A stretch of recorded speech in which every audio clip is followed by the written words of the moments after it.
नमस्कार, आप देख रहे हैं सिटी सेंटर शो। मुंबई से मैं हूं पूजा भारद्वाज और इस वक्त मैं मुंबई के बांद्रा रिक्लेमेशन पर मौजूद हूं और शुरुआत कर रहे हैं यहीं से जुड़ी खबर के साथ। ताउते तूफान से जो तबाही मची थी मुंबई के करीब अरब सागर में और जो समंदर में लोग लापता हुए, उनमें से कुछ के शव बरामद किए गए हैं और अभी भी कई लोगों को बचाने के लिए अभियान जारी है जो समंदर में अब तक लापता है। इसी बीच नौसेना का युद्धपोत INS कोची 125 लोगों को बचाकर मुंबई पहुंचा। ये वो लोग हैं जो 12 से 14 घंटे समंदर में लहरों के बीच रहकर सही सलामत लौट आए हैं।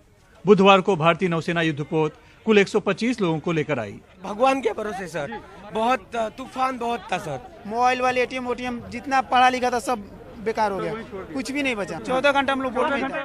17 मई को बॉम्बे हाई में खड़ा P-305 बार्ज ताउते चक्रवाती तूफान की तेज हवाओं को सह नहीं पाया और पहले बहने लगा फिर डूब गया। बार्ज पर सवार 261 कर्मचारियों को अपनी जान बचाने के लिए उफनते समंदर में कूदना पड़ा। सूचना मिलते ही नौसेना के युद्धपोत INS कोची ने पहुंचकर बचाव कार्य शुरू किया। ये जहाज जो है हमारे यहाँ से सेल करने के बाद तकरीबन 4 घंटे में पहुंच चुके थे। जब वो पहुंचे तो पापा 305 पे लोग जो है वो डिस्ट्रेस थे और वो तब तक जहाज डूबा नहीं था। तो हमारी ये कोशिश थी हम किस तरह से हर लोगों की हम जान बचा सकें। हमने जब स्टार्ट की थी 17 के शाम को और हमने लोगों को रिकवर करना किया समुंदर से। ये कम से कम उस शाम को और उस रात को अगले दोपहर तक हम कंटिन्यू इसी में लगे रहे। अब जैसा आप कह रहे थे कि उस दिन बारिश भी बहुत थी, जो हम कहते हैं नेवल टर्म डार्क नाइट, तब आपको कुछ दिखाई नहीं देता रात को और लहरें भी काफ़ी ऊंची थी। 17 मई को समंदर में P-305 बार्ज के अलावा बचाव के 3 और कॉल थे। गाल कंस्ट्रक्टर पर 137, ऑयल रिग सागर भूषण पर 101 और बार्ज SS-3 पर 196 कर्मचारी तूफान में फंस गए थे। नौसेना और कोस्ट गार्ड ने तेज हवा के बीच भी सभी को बचा लिया, लेकिन P-305 बार्ज डूब जाने की वजह से 261 में से अब भी कई लापता हैं और उनके परिजन उनकी एक खबर पाने को परेशान हैं। मैं ट्राई कर रहा हूँ कल से, जब न्यूज़ मिला मैंने इनको ऑनर से बात भी किया है। Because already this vessel hit to the platform and got a hole. So I told them to pull out the vessel. But why these people not pull out the vessel when they got information the cyclone will come? समुंदर के अंदर बेहद ही दुखद हादसा हुआ है, लेकिन अभी तक कोई भी इसकी जिम्मेदारी लेने को तैयार नहीं है। भारतीय नौसेना हालांकि बचाने में लगी है और बहुत से लोगों को बचाकर भी ले आई है, लेकिन जो हुआ है उसके लिए कोई तो जिम्मेदार होगा। ONGC जिसकी कि ऑयल फील्ड थी, एफकॉन को कॉन्ट्रैक्ट दिया गया था। एफकॉन जो है उस कंसोर्टियम को लीड कर रहा था और वो बार्ज P-305 जिसपे कि 261 लोग सवार थे, वो मेसेस डर्मस एंटरप्राइजेस लिमिटेड का था। लेकिन सवाल ये है कि क्यों नहीं आखिरकार ये कॉल लिया गया कि जब इतने बड़े तूफान की चेतावनी है तो सभी के सभी लोगों को निकाल कर बाहर किनारे लाया जाए और जब तूफान गुजर जाए तब वापस उन्हें ले जाया जाए। ये निर्णय क्यों नहीं लिया गया और इसके लिए कौन जिम्मेदार है इन मौतों के लिए और जो हादसा हुआ है उसके लिए, ये सवाल बना रहेगा। हालांकि अभी कोई भी इसको जवाब देने के लिए तैयार नहीं है। मुंबई से cameraman Praveen Rohit, Sunil Singh, NDTV India के लिए। महाराष्ट्र का अमरावती वो जिला है जहां दूसरे लहर की शुरुआत हुई और डबल म्यूटेंट वेरिएंट भी सबसे पहले इसी जिले के सैंपल में पाया गया था। मामले बढ़े, कम हुए और अब एक बार फिर से तेजी से बढ़ रहे हैं। ऐसे में स्टेट टास्क फोर्स और IMA ने चिंता जताई है और आशंका जताई है कि हो सकता है कि यहाँ एक बार फिर से वायरस में म्यूटेशन हुआ हो। ऐसे में अब मांग उठ रही है कि जो इस जिले से 100 सैंपल जीनोम सीक्वेंसिंग के लिए भेजे गए, उनके नतीजे जल्द केंद्र की ओर से जारी हो। कोरोना की दूसरी लहर की पहली धमक अमरावती में ही मिली थी और यहीं डबल म्यूटेंट भी सबसे पहले मिला। अब अमरावती में फिर से मामले बढ़ रहे हैं। मार्च के आखिर तक यहां 2,935 एक्टिव केस दिखे, लेकिन अप्रैल के आखिर तक 7,134 एक्टिव केस हुए और 18 मई तक जिले में 9,816 एक्टिव मामले हो चुके हैं। 1 से 18 मई के बीच जिले में 15,466 कोविड के मामले दिखे, इनमें 12,903 मामले ग्रामीण और 2,563 शहरी क्षेत्र से दर्ज हुए, यानी 83.42% मामले ग्रामीण अमरावती से हैं। ग्रामीण भाग में थोड़े केसेस बढ़ने लगे। पहले जैसे कारपोरेशन में थे, ग्रामीण भाग 20-30% था, अभी उसके विरुद्ध हो गए। अभी ग्रामीण में 70 से 80% के केसेस है जो ग्रामीण भाग में आ रहे हैं और 10 से 20% ये कारपोरेशन एरिया में आ रहे हैं। और इसकी वजह से मेन जो है ग्रामीण भाग में, जैसे पहले वेव में जैसे लोग स्वयंस्फूर्त अपने यहाँ कोरोना को प्रतिबंध करने के लिए मैदान में उतरे थे, वो ट्रेंड अभी नहीं दिखाई दे रहा है। कहीं अमरावती जिला वायरस में फिर नया म्यूटेशन तो नहीं देख रहा। राज्य सरकार द्वारा बनाई गई टास्क फोर्स को इसकी आशंका है और मांग है कि जीनोम सीक्वेंसिंग बढ़े। स्वाभाविक है कि सबको चिंता है, अर्थात अमरावती और नागपुर का ही इलाका था जहां से कि सबसे पहले जो अभी हमारे डबल म्यूटेंट हैं उसके बारे में B.1.617 के बारे में बात की गई थी और वहीं पे पाया गया था। तो इस जगह पे जहां पे कि इस वक्त केसेस कम होते हुए नहीं दिख रहे हैं, बाकी के महाराष्ट्र में और मुंबई में केसेस जो है वो काफी हद तक कम हो रहे हैं, तो ये जरूरी है कि यहाँ पे जो है टेस्टिंग बढ़ाई जाए, कॉन्टैक्ट ट्रेसिंग बढ़ाई जाए और जीनोम सीक्वेंसिंग किया जाए, ताकि कोई अगर नया वेरिएंट है या कोई सबलीनियज दिख रहा है तो उसके बारे में हमको जो है तुरंत पता चले। इंडियन मेडिकल एसोसिएशन का कहना है कि अमरावती जिले में नया म्यूटेशन अगर सच है तो ये पूरे देश के लिए चिंता की बात है। देश के हालत सुधर रहे हैं लेकिन अमरावती के हालत खराब हो रहे हैं। इसका मीनिंग ये भी हो सकता है कि अमरावती में अभी जो वायरस है जो B.1.617 है उसमें भी शायद म्यूटेशन हो सकता है, होने की आशंका है। इसके लिए एक बात तो हमको देखना चाहिए कि वहाँ पर जो आंकड़े बढ़ रहे हैं, वहाँ पर जो भी पॉजिटिव केसेस आ रहे हैं उनका सैंपल लेके उस पर जीनोम सीक्वेंसिंग करके ये वायरस में कोई परिवर्तन तो नहीं हुआ है, वायरस का कोई नया म्यूटेशन तो सामने नहीं आ रहा है, ये देखना चाहिए। जिला अधिकारी का कहना है कि अमरावती से 100 सैंपल जीनोम सीक्वेंसिंग के लिए भेजे गए, पर नतीजे पर केंद्र ने कोई आधिकारिक सूचना नहीं दी है। हमने 100 सैंपल भेजे थे NIU में, मगर उनका रिपोर्ट डायरेक्ट सेंट्रल गवर्नमेंट को गया है और फिर वो जो सीक्वेंस में चेंज आया है वो हमको अभी तक मिला ही नहीं कि जो ऑफिशियली रिपोर्ट आना चाहिए अपने को वो मिला नहीं, इसलिए आप नहीं बोल सकते कि सीक्वेंस में चेंज आया कुछ या म्यूटेशन चेंज हो गया उनका। अमरावती जिले में अभी तक 1250 लोगों की मौत हुई है। 285 यानी कि 22% मौतें 50 साल से नीचे के उम्र के लोगों की हैं। शहरी अमरावती में 7 लाख लोग हैं, इनमें करीब 1.25 लाख को टीका लग चुका है, तो ग्रामीण में 21 लाख लोगों में से करीब 2.5 लाख लोग वैक्सीनेट हुए हैं। इंडियन मेडिकल एसोसिएशन का कहना है कि अमरावती जिले में वायरस के प्रकोप और फैलाव को देखते हुए टीकाकरण पर सबसे ज्यादा फोकस करने की जरूरत है। अमरावती से संजय शेंडे के साथ मुंबई से पूजा भारद्वाज, NDTV इंडिया।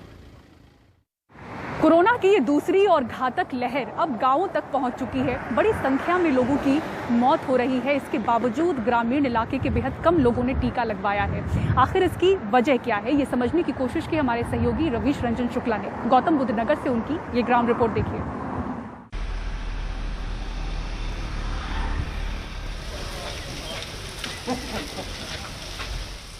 ऊंची इमारतों से घिरे ग्रेटर नोएडा के बिसरख गांव का नाम आकाश सक्सेना और सौम्या ने पहली बार सुना। जब वेबसाइट पर देखा कि यहां टीकाकरण केंद्र में स्लॉट आसानी से मिल रहा है तो फौरन ले लिया। करीब 20 किलोमीटर दूर गाजियाबाद से वो यहां आए हैं। यहाँ से तो करीब 15 से 18 किलोमीटर दूर है। स्लॉट्स अवेलेबल नहीं है तो हम लोगों को 5-6 दिन हम लोगों ने ट्राई किया, तो जो हमें सबसे पहले जो मिला वो यहाँ का मिला, तो हमने उसको यहाँ करा दिया और हम लोग यहाँ पर आ गए। अब बिसराख इससे पहले कभी आप आए थे? इस गांव का नाम सुना था आपने? नहीं, हमने तो पूछ के आए हम लोग वो। लेकिन इस टीकाकरण केंद्र के आसपास के बिसरख, जलालपुर, सैनी, पतवाड़ी, खैरपुर गुज्जर जैसे दर्जनों गांव से लोग टीका लगवाने कम आ रहे हैं, जबकि वहां बीमारी और मौत ज्यादा है। सोसाइटी के जिनको स्लॉट जिनका बुक हुआ है, सोसाइटी के लोग ज़्यादातर आ रहे हैं। अच्छा। गांव के लोग भी हैं लेकिन गांव के लोग कम हैं और ये बात शासन के संज्ञान में ऊपर तक पहुंचाई गई है। लोग वैक्सीन क्यों नहीं लगवा रहे हैं, ये जानने के लिए हम खैरपुर गुज्जर गांव पहुंचे। इस गांव में कोरोना जैसे लक्षण से दर्जन भर से ज्यादा मौतें हुई हैं। कई लोग कोरोना संक्रमित पाए गए हैं। खुद यहाँ ऋषि चौधरी हमें मिले, जिनके माता पिता की कोरोना से मौत हो चुकी है, लेकिन फिर भी अफवाह के चलते वो वैक्सीन लगवाने को फिलहाल तैयार नहीं हैं। 1 अप्रैल को मेरी माँ की डेथ हुई थी और 26 अप्रैल को मेरे पिताजी हैं, उनकी डेथ हुई थी। पहली बात तो हमें जानकारी नहीं है इस चीज़ की, वैक्सीन किस तरह से लगवाई जाती है। फिर इस तरह की अफवाह चली हुई है कि उसमें जैसे किसी के बीपी हाई है या किसी के डायबिटीज है, तो अगर वो पेशेंट अगर इस तरह से लगवाता है तो उसके परेशानी हो जाती है। कोविन पर रजिस्ट्रेशन की तकनीकी जानकारी न होने के चलते भी ग्रामीण इलाकों में वैक्सीनेशन की प्रक्रिया सुस्त है। ग्रामीणों का कहना है कि जैसे वोट के लिए गांव-गांव बूथ लगते हैं, वैसे ही वैक्सीन के लिए भी लगे। कोई भी गांव का आदमी इतनी दूर जाने के लिए हिचकिचाएगा, पहला नंबर। दूसरा, बुजुर्ग लोग हैं, 60 हैं या 45 प्लस, सबके पास कन्वेंस नहीं होता। सबके पास इतना डिजिटल मोबाइल पे सब कुछ रजिस्ट्रेशन नहीं कर सकता। फैमिली में यदि एक कमाने वाला तो ये नहीं कहेगा कि मैं अपने 10 को छुट्टी करके 1 बाय 1 लेके जाऊं वैक्सीन लगवाने, टेस्टिंग कराने। वो यदि जॉब कर रहा होगा उसके लग जाए, बहुत रेयर केस है। अदरवाइज यदि यहाँ पे गाँव में वैक्सीन का टेस्टिंग सेंटर कर दिया जाए या वैक्सीन लगाने का, तो मैं नहीं कहता कि कोई नहीं लगवाएगा, 80% लोग लगवा लेंगे। तो सरकार के सामने चुनौती बस टीका मुहैया कराने की ही नहीं, लोगों को ये समझाने की भी है कि ये टीका कोविड से बचाव के लिए बेहद जरूरी है।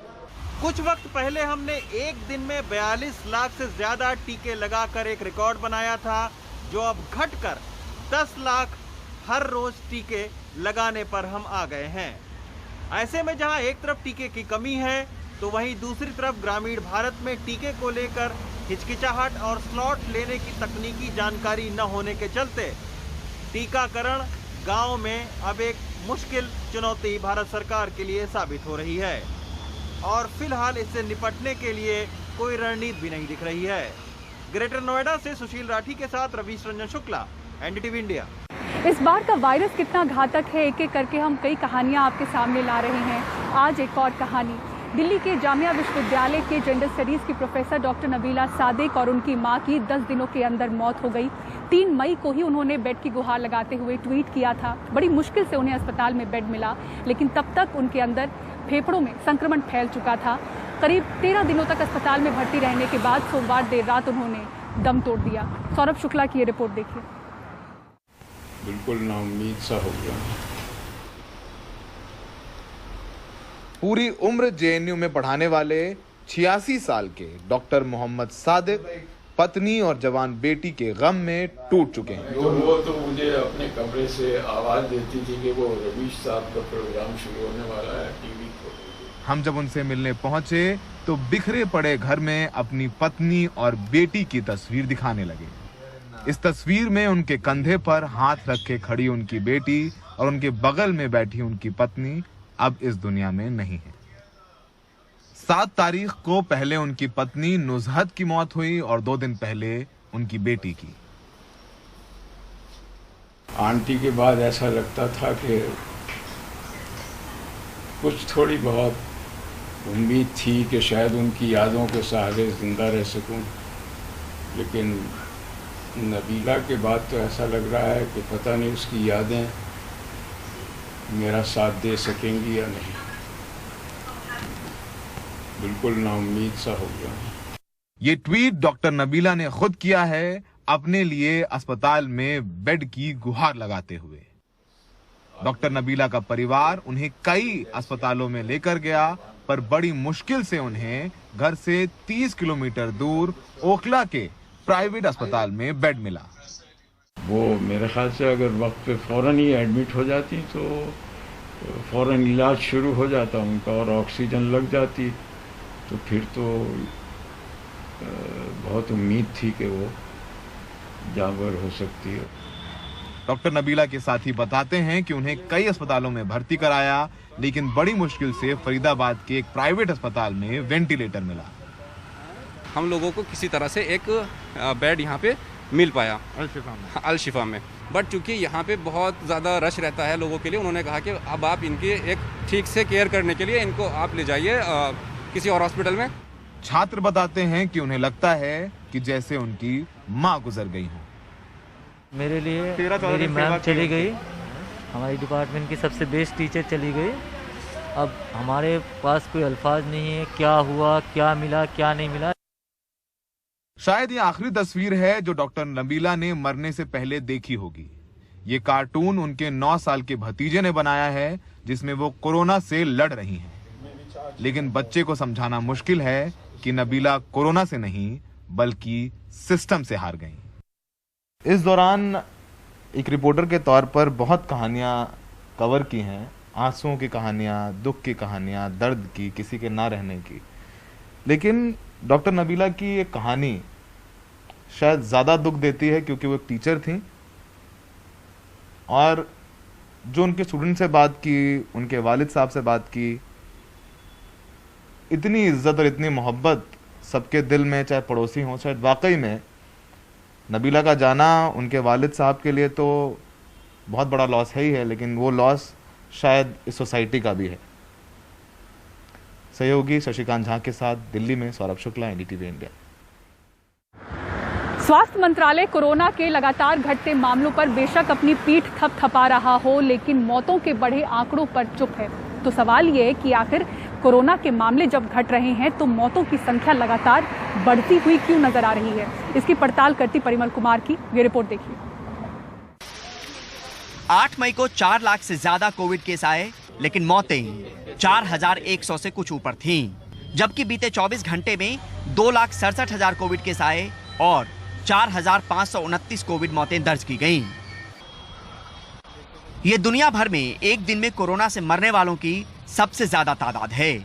बीते 5 दिनों के आंकड़े को देखें तो 15 मई को 3,26,098 मामले, 3,890 मौत।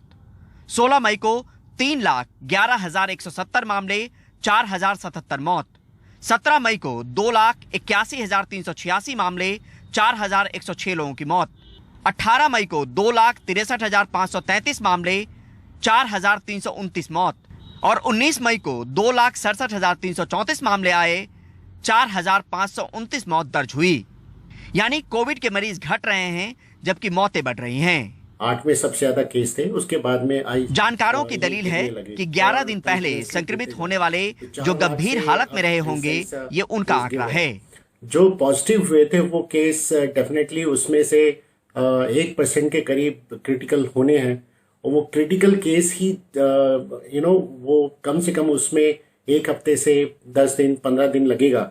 वो हॉस्पिटल में एडमिट हुए और उसके बाद में उनकी किसी वजह से डेथ हुई, तो उसमें कम से कम 10-12 दिन का फर्क होगा, या कभी कभी वो 20 दिन तक भी हॉस्पिटल में रहते हैं, उनकी डेथ होती है। लेकिन आंकड़े बताते हैं कि जिन राज्यों में एक्टिव केस लोड जितना ज्यादा है, वहां मौत के उतने ही मामले रहे हैं। In many states, the pandemic curve is stabilizing. So it's a mixed picture, but there is overall stabilization. Case fatality rate reasonably under control. वैसे सरकारी फाइलों से दूर यूपी बिहार की नदियों में तैरते शव याद दिला रहे हैं कि कोविड के कई मामलों और मौतों की खबर हम तक ठीक से नहीं पहुंच रही। स्वास्थ्य मंत्रालय की प्रेस कॉन्फ्रेंस में दिखाए जाने वाले आंकड़ों को लेकर अदम गोंडवी की पंक्ति सटीक बैठती है। तुम्हारी फाइलों में गांव का मौसम गुलाबी है, मगर ये आंकड़े झूठे हैं, ये दावा किताबी है। नई दिल्ली से परिमल कुमार, एनडीटीवी इंडिया।